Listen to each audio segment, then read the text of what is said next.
In this tutorial, I'll show you how to attach a wrist strap like this one.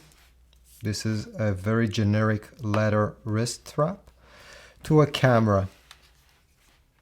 Any cameras. This is a compact point and shoot, but you can attach it to a DSLR the same way. So the first thing to do is, most straps will have a small loop here, like this one. Most camera will have one of these on each side.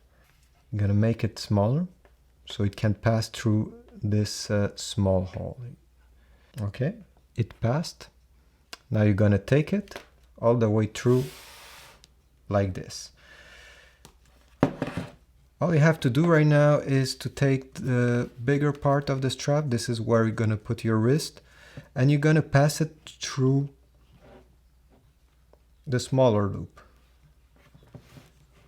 like so, you know, so it's true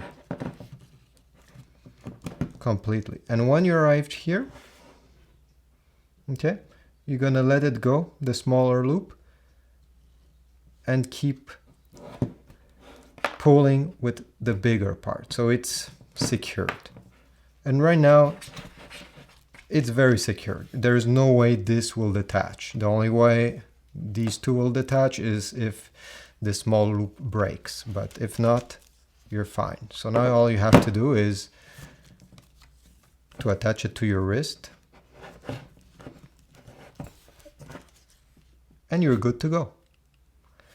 Thanks for watching, and if this video was helpful to you, please subscribe and give me a like. This will always help me. So see you in the next one.